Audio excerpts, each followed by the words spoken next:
ଆଜିର ଏହି ନୂତନ ପ୍ରଭାତରେ ପରମେଶ୍ୱରଙ୍କ ଅଭିଷିକ୍ତ ଭାବରେ 78ତମ ସ୍ୱାଧୀନତା ଦିବସ ମଧ୍ୟରେ ପ୍ରତ୍ୟେକଙ୍କୁ ଶୁଭେଚ୍ଛା ଏବଂ ଅଭିନନ୍ଦନ ଜଣାଏ।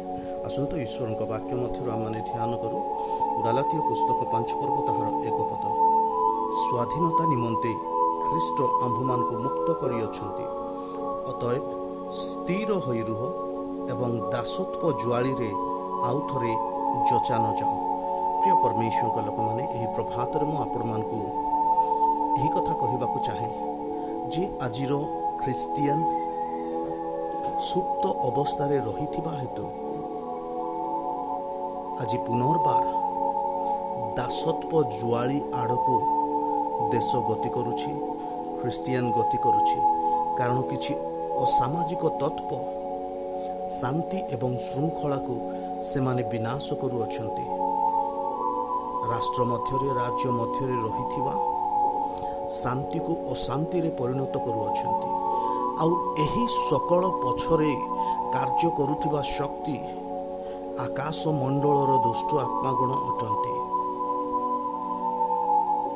ଅନ୍ଧକାରର ଦୁଷ୍ଟ ଆତ୍ମାର ଶକ୍ତି, ଯାହା ଆମ୍ଭେମାନେ ଏଫେସୀୟ ପୁସ୍ତକ 6 ପର୍ବରେ ପଢ଼ୁ, ଏହି ସକଳ ଶକ୍ତି ଦ୍ୱାରା ନିୟନ୍ତ୍ରିତ ହୋଇ ସେମାନେ ଏହି ପ୍ରକାର କାର୍ଯ୍ୟ କରୁଅଛନ୍ତି। ପ୍ରିୟ ପରମେଶ୍ୱରଙ୍କ ଲୋକମାନେ,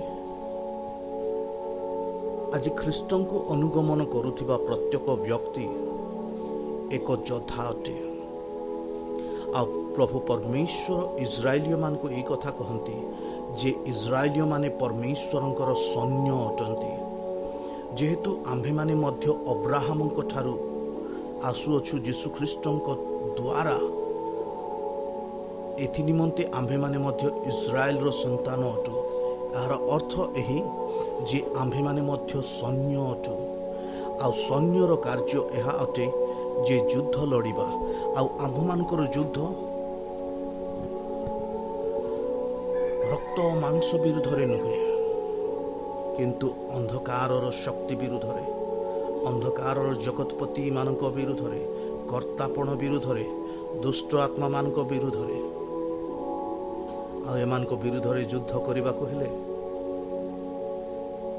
ଗୋଳା ବାରୁଦ ବନ୍ଧୁକର ଆବଶ୍ୟକ ନାହିଁ, କିନ୍ତୁ ଆଣ୍ଠୁରେ ଯିବା ଆବଶ୍ୟକ ରହିଅଛି, ପ୍ରାର୍ଥନା କରିବା ଆବଶ୍ୟକ ରହିଅଛି।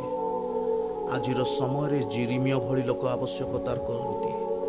ଆଜିର ସମୟରେ ପ୍ରାର୍ଥନାକାରୀ ବ୍ୟକ୍ତିର ଆବଶ୍ୟକତା ରହିଅଛି, ଯେ କି ମଧ୍ୟସ୍ଥତା କରିବ।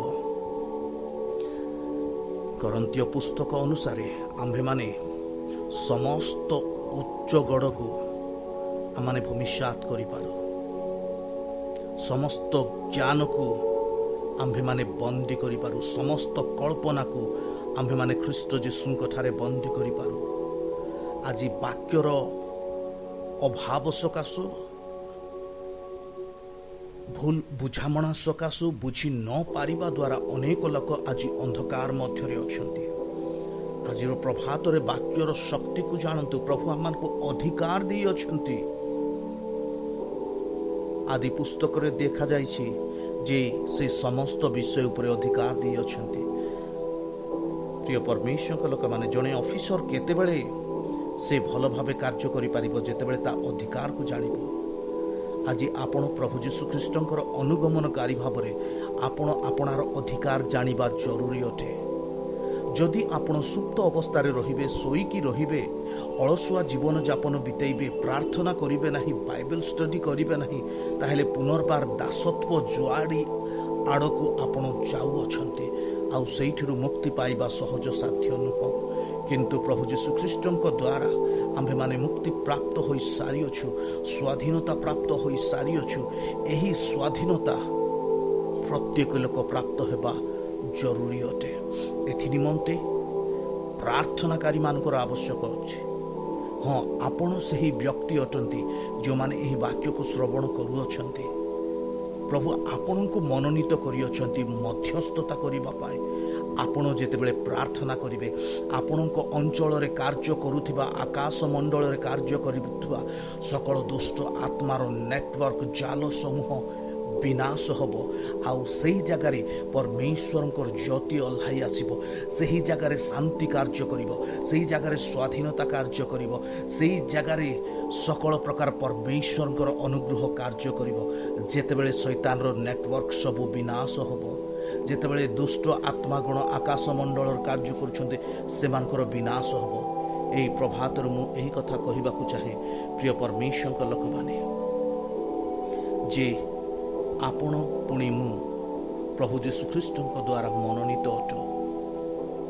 ଆଉ ଆମମାନଙ୍କର ଦାୟିତ୍ୱ ରହିଛି ପ୍ରାର୍ଥନା କରିବା, ଦେଶ ନିମନ୍ତେ ପ୍ରାର୍ଥନା କରିବା, ଅଞ୍ଚଳ ନିମନ୍ତେ ପ୍ରାର୍ଥନା କରିବା, ପ୍ରତିବାସୀ ନିମନ୍ତେ ପ୍ରାର୍ଥନା କରିବା, ରାଷ୍ଟ୍ର ନିମନ୍ତେ ପ୍ରାର୍ଥନା କରିବା। ଆମମାନଙ୍କର ପ୍ରାର୍ଥନା ସକାଶେ ପ୍ରଭୁ ଆପଣ ଦୂତଗଣକୁ ପଠାଏ ଅନ୍ଧକାର ସକଳ ଶକ୍ତି ବିରୁଦ୍ଧରେ ଯୁଦ୍ଧ କରିବେ ଆଉ ସେହି ଦେଶ ମୁକ୍ତ ହେବ ଆଉ ପ୍ରକୃତ ସ୍ୱାଧୀନତା ପ୍ରାପ୍ତ ହେବ। ଏହି ପ୍ରଭାତରେ, ଏହି ସ୍ୱାଧୀନତା ଦିବସରେ ଏତିକି କାମନା କରେ ଯେ ପ୍ରତ୍ୟେକ ପ୍ରଭୁ ଯୀଶୁଖ୍ରୀଷ୍ଟଙ୍କୁ ପ୍ରାପ୍ତ ହୁଅନ୍ତୁ ଏବଂ ସ୍ୱାଧୀନତାକୁ ପ୍ରାପ୍ତ ହୁଅନ୍ତୁ। ପ୍ରଭୁ ଏହି ବାକ୍ୟ ଦ୍ୱାରା ପ୍ରତ୍ୟେକଙ୍କୁ ଆଶୀଷ ପ୍ରଦାନ କରନ୍ତୁ।